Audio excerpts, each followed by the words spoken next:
Mike here, glad you could join me. And today I have two special guests. I have David Weverly, formerly NASA employee, and as most of you know, Cindy Holland, also formerly NASA employee.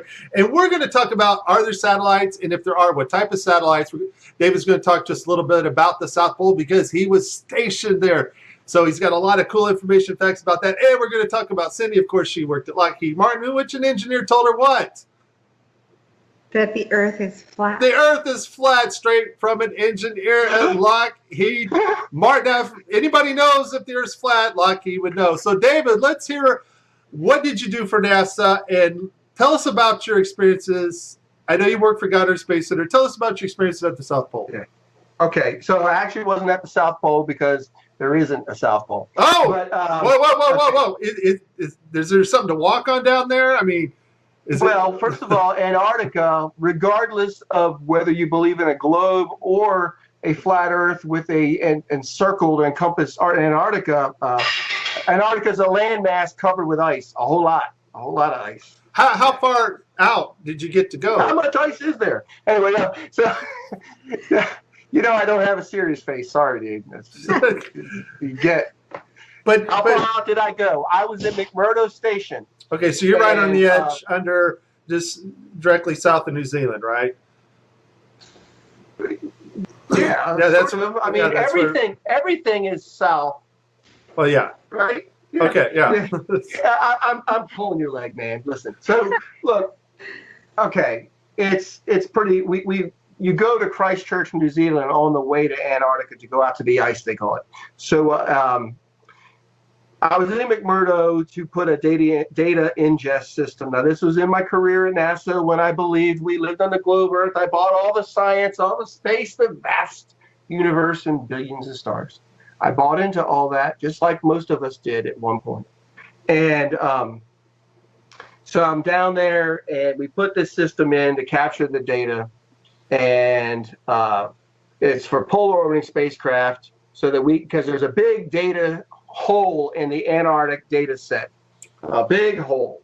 Are you talking about the map part, the part where Hollow Earthers say there's nothing there? Yes, any map that you would have seen of the Earth showed this huge gaping lack of data in the center of Antarctica. And I can tell you the reason why that is because there is no center in Antarctica. Antarctica is a ring, but I didn't know that then. So we go down there. Now, here's the thing, and I was about to tell you a little while ago, is I set this system up. Everything's functional. We were ingesting data. We're retransmitting it offline when there are no spacecraft orbiting over, quote unquote. And about 10 years later, I'm watching a YouTube video, and I'm looking at images on Google Earth of Antarctica. And there's a big gaping hole in the data set for Antarctica on Google Earth. And I'm like, now you got to understand, I personally went there to correct that. So I was kind of like a little weirded out. Like, why in the heck is there no data for this large area of Antarctica when I went down there to correct that?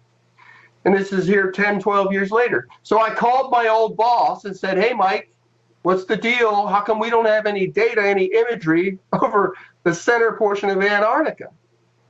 And his answer to me, and I talked to my pastor about this even, because I was like freaking out about it, because it didn't make any sense. You think after 10 years they'd have some data, right? Dude, 12 years. 12 years, okay. Yeah, and we spent $500,000, which isn't a lot of money by NASA standards, but on this project to go down there. I didn't even want to go, to be honest. I was newly married to my wife. I didn't want to leave her for 5 minutes. You know what I'm talking about.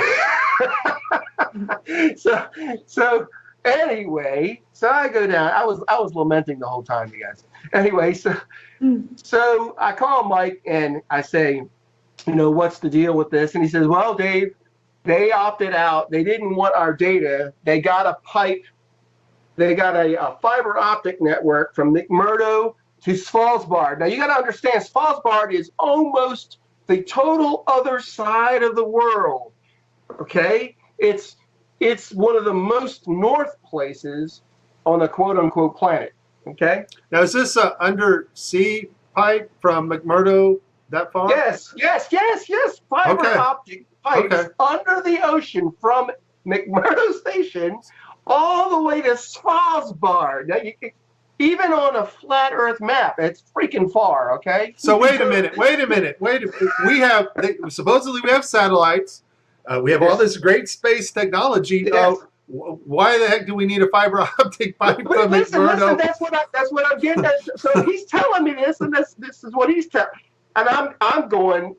Now I don't even think I believe that I knew about flat Earth yet. Then this is what was leading up to my going. Holy crap! We're deceived. So I'm on the phone with him, and he's retired at this point from NASA. I'm like, well, that doesn't make any sense. Why the hell? He said, well, they opted out to send the data to Svalbard. That's the Norwegians, okay? And that they would process the data and sell it back to us. What? I'm just saying. So I'm like, okay, this doesn't make any sense at all. Now remember, how many guys can you talk to that said, hey, I personally went down there and put it in a data retrieval system for polar orbiting spacecraft in Antarctica? You hear that every day, right? Well, in the flat Earth community, there's a few.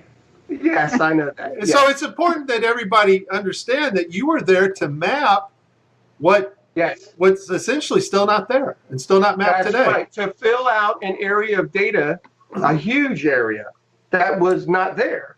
And it's still not. See, here's the thing. He says, well, yeah, they pipe it over the fiber optic network to Svalbard, and then they sell it back to us. Well, it's still a big gaping hole in the data. Hello. So 2017, we have yet to map a portion of one of our continents if the Earth is a globe, correct? And we supposedly, quote unquote, have continuously polar orbiting spacecraft. Guys, listen.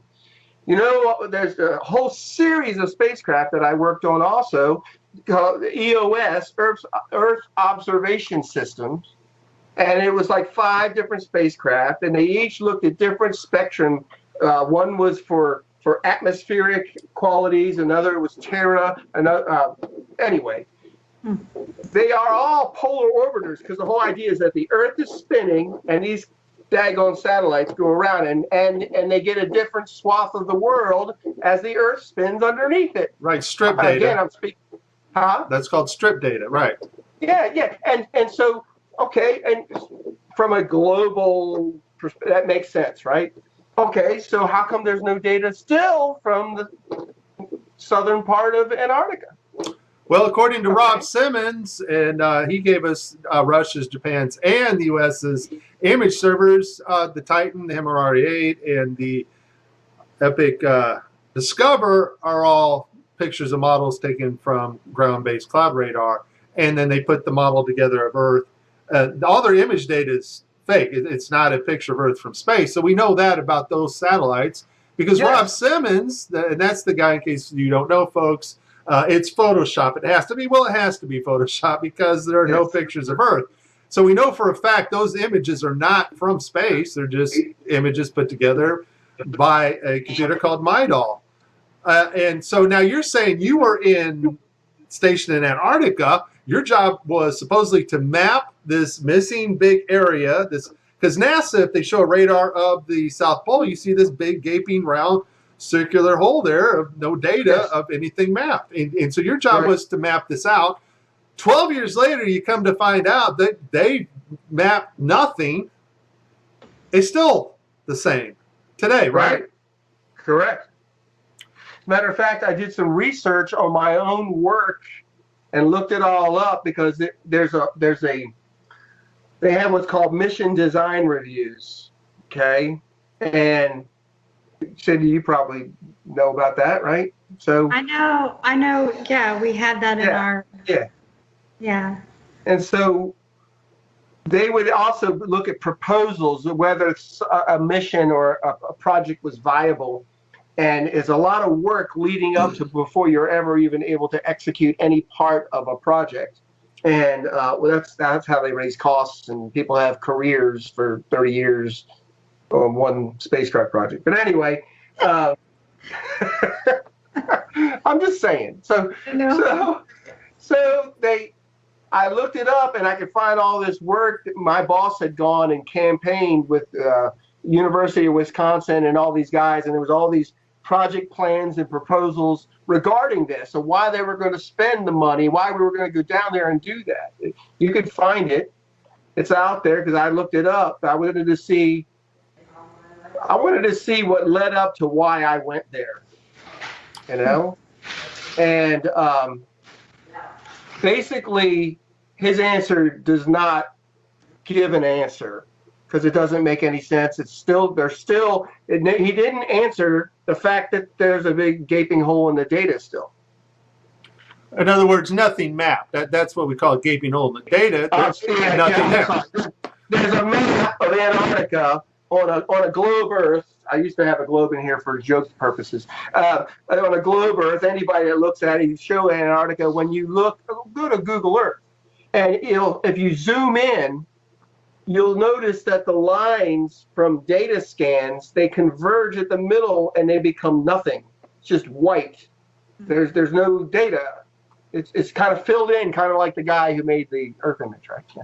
It's Photoshop. It has to be. All right, yeah. Awesome. Now, David, you, Cindy, and I, we were talking about actual, what we would call real satellites, not ones orbiting a ball, of course, but real satellites that actually resonate probably on a frequency perfectly in our magnetic field. They have found technologies, and Cindy, you know, you've heard of the TR3, the funny triangle-shaped spacecraft they got. We have aircraft that actually can hover almost indefinitely in tune with our magnetic field. That's what I'm understanding. Cindy, you mentioned a project that you cannot talk about, of course, and we'll respect that. But they are, in most part, what are really satellites, correct? What can you tell us about this, Cindy? Well, I have not researched that particular aircraft myself, but I can tell you that the research that I've done shows us that the satellites that they claim are orbiting Earth are not orbiting Earth. There are not flying around the ball, kept in check by gravity by constantly falling and missing the curve, right? Correct. Okay.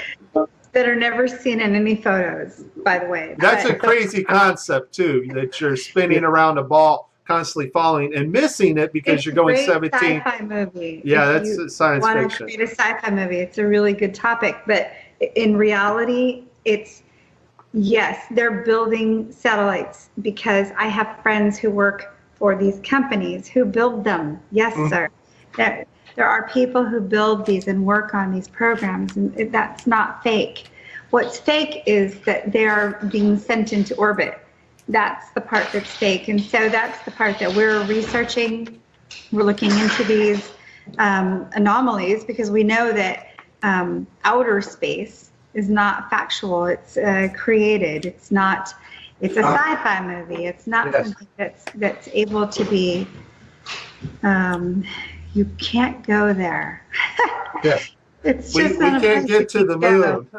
So Cindy, let me ask you, Cindy, I've talked to NASA engineers and they claim, well, I work on satellites. Are you saying that somebody who works at NASA could actually work on parts of the equipment that go on things that are actually going up in the air to hover, orbit Earth, or right along our magnetic field? Because David, you were talking about they find this sweet spot, a resonating frequency, that they have technology that they can stay up there as long as they stay in tune with Earth's magnetic field.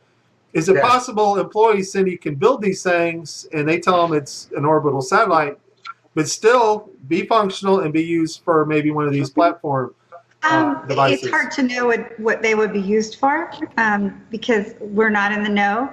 And most of the people who work on these satellites are not in the know. There's no way they would have an idea of where they're being used or how their functionality actually works, but they are building them. I know I have a close friend I grew up with who works at Boeing, and when I first started posting that satellites were fake, she was very upset with me because she works build satellites. Well, a lot of us work with people who build or work on satellites. I've worked for NASA. I've worked for the Air Force. I've worked for Lockheed Martin. I've worked for Raytheon. I've worked in other NASA contracting positions, and we're all doing something. We're all working on projects and programs. The problem is it's a need-to-know basis. Everything is need-to-know. You're told what you're told. You do your job.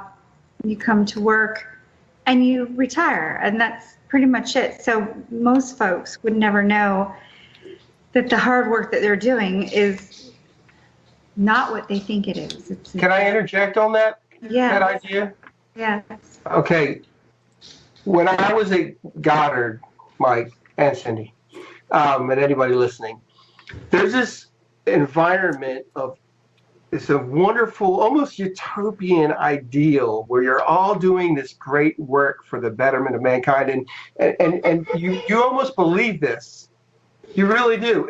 And a lot of us at Goddard, it wasn't just a job, it's what we did. I mean, you could sleep there and shower there and shop there. They had a shop, and so they create this environment that's conducive to, nobody starts going, oh, they're keeping secrets from us. I mean, that's so. Anyone listening to this should not think like the people they're kept under a ball and chain, and it's such an utterly amazing work environment that you never stop to think, we're doing something bad. Right. I mean, you're it's a given. You're doing this wonderful work, and everybody's doing their little portion, and then they launch a spacecraft. Ooh, cool. You know. And what he's saying is exactly right. The environment is happy, proactive. They teach you, they train you. Everybody's friendly. I mean, for the most part, I was with NASA for 4 years, from 1996 to 2000. My time with NASA was my first actual career position outside of college. I was terrified, but I was so excited. And to meet all those people and to think back to the folks that I've worked with, amazing people. So I don't want anybody who works for these companies or works for the DoD to ever think that I'm putting down NASA employees or Air Force employees or any of them. I still have a love for them, still friends with them. We're all under this blanket of unknown. None of us know the truth. That's what it is. Nobody knows unless you're in the top. I don't know. Probably. Even the top at NASA, they probably don't know. It's all obscured by fervor and excitement and ideals that most of us were taught since kindergarten. Right. Yeah. If you think about the movies that have come out and the way that it affects the mind, so sci-fi movies, rockets, there's a movie called The Knowing, and they put together a thing, what do you call it? It goes into the ground. It's the, I can't think of the title of it, but it's all the kids from 50 years prior drew pictures of what time capsule. Thank you, time capsule. Yeah. They put in pictures of what they thought, and I thought it was funny that they drew rockets. Who would have thought 50 years prior of rockets unless it was put into our media? There's no other way you'd even think of a rocket unless media portrayed rockets as future. Of course. So I saw I've been watching this movie a lot lately because I pick apart movies as I try to figure out what they're doing next. And so I pick apart Hollywood movies, but The Knowing is a good one because it kind of shows you the direction that they're taking. They're using specific agendas, space absolutely, the globe absolutely, evolution is huge. And so they're taking these things that we've been taught since kindergarten, and they're manipulating people to believe. And these are psychopaths. They don't have guilt. They do not have feelings. Correct. they're able to teach these things in schools and in college and all the way up to people who are PhDs. And they know they're false. They know they're fake. There's no proof. It's all theory. But they can do this because it's an agenda, and it goes with their agenda. So, can I add to that? Yes. Okay, this is a scriptural ideal, guys. Is that God says that He will do nothing. Will I do nothing without first telling my servants, the prophets? Mm. Satan or Lucifer or whatever name you want to give him, the serpent, he has these aspirations to be like the Most High. So he also has his servants, the prophets. We call them the media. And so he tells us, they tell us what they're doing through movies, through media, like you're saying, Cindy. So they're laying their game plan or their intent in a whole lot of movies like that. Yeah. You know, guys, this is very interesting, and I shut my camera off so I get a better stream. But you know, when we talked with Rob Simon, he's very honest. He gave us Russia's, Japan's FTP servers, all their model of Earth that they used to superimpose the images on to make it look like they're taken from outer space. Totally straight up honest about what map projections you use, and he gave us that website and how to configure the map that they use for different projections and things.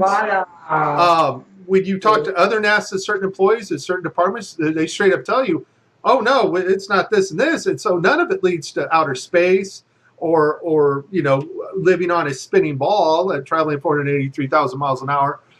What it tells me, though, is that it seems like there's a separation between the people doing the work at NASA and a media conglomerate or a other type of government that does the faking part, the part where they take you in on the ISS and fake, you know, weightlessness through the HoloLens technology JPL is working with right now, or telemetrics that they've contracted, and that allows them to bring in actors from any place over the world and put them on the same set. It's almost like the stuff that these engineers are building are actually used and put on these platform type what we'll call satellites, just for a better lack of term right now, so they can look at the Earth and get cloud cover and things. They're heavily interested in our magnetic field. We'll probably talk about that in another video. We'll talk about the sun in another video and how the eclipse, nothing blocked the sun. But it almost seems like there's this other type of government thing going on that's sort of separate from NASA. It's like NASA has another division that we would call liars and deceivers, you know, part of NASA. And then we have the people that actually do real work and real technology for NASA. That's what it's looking like. What are you guys' thoughts on that? Absolutely. Again, the mass of people, and they are many, there was between 17,000 and 35,000 at Goddard at any one time throughout the history of Goddard. All of those workers, like Hubble was built in our clean room at Goddard, right? It never enters their mind that what they're doing is going to be for deception. They think that it's for science, for knowledge, for the betterment of mankind, so that we could understand how we were created, right? Which the very thought of that's kind of insane, but anyway. What do you got to say to that, Cindy? Can you please repeat what you just said, David? I said that that just at Goddard alone, there's a lot of people that work for NASA in its entirety, that work who are engineers and scientists and other support personnel supporting all of that infrastructure. That at Goddard alone, there was between 17,000 and 35,000 people just working at Goddard. Okay, so when I was at Dryden, and it's not called Dryden Flight Research Center anymore, they did change the name not too long ago. I don't know what the new name is, but when I worked there from 1996 to 2000, we had to go through Y2K. And because I was an IT support person, I know exactly how many computers there were. I'm going to give you a basis. It was 2,500 computers that I had to fix prior to Y2K, which is, you know, everybody remembers Y2K. If you don't, you need to go research it. But So I can tell you, we had approximately 2,500 computers, which equates to approximately 2,500 folks. If I had to guess, based on my experience in those 4 years, as a truther now, and I became very awake in 2009 to most truths, and I became aware of flat Earth in May of 2016. So I have many years as an awake person. When I go back and I think about the photographers who were in the office next to me, who came out of the building and said they couldn't believe people believed in the fake moon landings. That was in 1997, 98. I don't remember the exact date. I just remember it happening. So wait. NASA employees that are in the know are going, I can't believe these people bought into that moon landing crap. Oh, guys. This is what I overheard, yes. No. You just reminded me of something I mentioned the other day to somebody who was like, oh, a pastor friend of mine. At Goddard, we had a digitization project in the education office. A guy named Dr. Bob DeBreese was the head of education at NASA Goddard. I did a lot of education outreach, but I was also technologically adept, so they would include me in these extra projects. We were going to digitize all the lunar lander and all of the Apollo mission stuff they had in archive, and it was missing. It was gone. Oh, boy. Okay? and I remember, but here's the thing, then I still believed all the other garbage, so I was like, well, it didn't make any sense, like, how would you lose? I guess the most historic moment in all of mankind. Why would you lose that? You lost all the telemetry data to the most important event ever, right? Yes, they got like freaking 10 sound bites from the lunar mission, I'll tell you, I was the retrospect administrator. Retrospect is a system that we used to back up computers for the whole facility. So this is dating myself, obviously, because retrospect is, I think it's outdated. I don't think anybody uses it now. But if you look in history, you will see that retrospect was the technology, the app, basically. We didn't have Windows. This was a long time ago, so it was different. But we used a system called retrospect to back up computer systems. Now, if I'm understanding my role right as the backup administrator for Dryden Flight Research Center, everything was backed up every night based on my job, what I did. I backed up computers, and it was a system. It did it automatically. Now, wait, Cindy. Are you backing up like super important data like the moon data, or was the moon data not as important? And everything that was on they're personal freaking MP3s. So we can lose the moon data, but we're backing up everybody that swiped their key card for the last 20 months, right? Yes. Okay, I got it. Just as long as I understand NASA's priorities. Gotcha. Yes. So we're backing up the work that they do each day to make sure that they're not family pictures. What's that? Family pictures. Look, wait, because I'll never forget my first week at Goddard. I went into an engineer's office, like he's a freaking GS-15 or something. Okay, that's like a $250,000 a year. Okay, it's like 150 to 250 a year salary. I go into his office. One of his hard drives had crashed. I'm not making this up, guys. And I get called on a tech support call. I pull his drive and I run this data retrieval tool, and it's all organized pornography. It's all porn with categorized folders. That's terrible. But my point is that all that stuff is all saved. Right. Well, you got to back up the porn. Can't lose that, right? But we lost the moon data. Yeah. There's a lot of, and this is off topic a little bit, but there's a lot of cancer at Edwards Air Force Base where Dryden Flight Research Center is located. I don't think that's accidental. I don't believe that that's accidental. I believe that there's a reason why they allow so many, I don't know what it is. It's not just chemicals. There's so many things going on at the base, at Edwards Air Force Base, that environmentally are harmful to humans. I don't think that's accidental. I think that the smart people that they hire, they don't want them to remain smart, and they maybe don't even want them to stay in the know. We had an SR-71 pilot who, I think it was 2007, somewhere in there. Anyway, she was an SR-71 pilot, Marta Bonmeyer. She was flying SR-71s for her career, and she died in a small airplane accident in the mid-2000s. So you understand, I have a lot of questions about these so-called weird, strange deaths that happen, whether it's cancer, whether it's an airplane crash, whatever it is. I have a lot of questions. Marta Bonmeyer crashing a plane and dying after flying the SR-71? It's odd.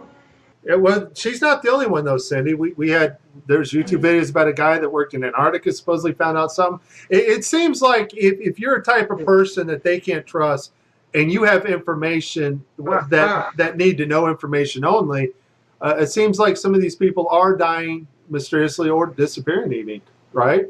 Or they're having mental issues that cause them to have to take or to be prescribed, not have to take, but be prescribed drugs that alter their mind to the point that they're practically useless. Correct. Yeah, that's a good setup, right? Because, somebody comes clean, like you guys, whistleblowers, and they go, well, they're doing this and this and this. But then all of a sudden you can go back and say, well, we have their mental history here.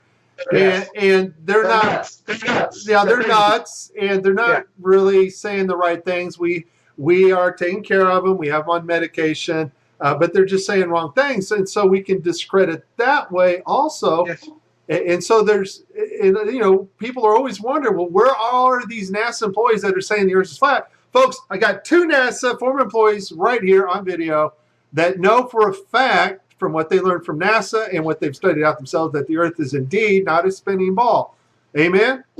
Amen. And I know, Cindy, I know that you got family to tend to right now, and I would like to make some more videos with you guys because, David, we still got to talk about planes flying along a magnetic field of some type because we know everything's based on magnetics. We know that.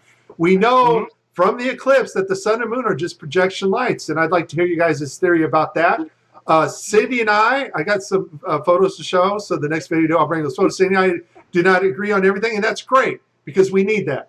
We need not to be on the same page and beat the same drum. What we need is to research the information and bring forth ideas and share with one another. And most importantly, as flat earthers, folks, we need to get along. I can't stress that enough. There are no shills and gatekeepers in the flat earth community. There is no such thing as that. Nobody has the key to the whole thing, and they're just hiding it from us, okay? It's not even possible. And, and I get so mad. Yeah, I don't share the views of maybe Jaron or Bob or even Cindy. I don't share all her views.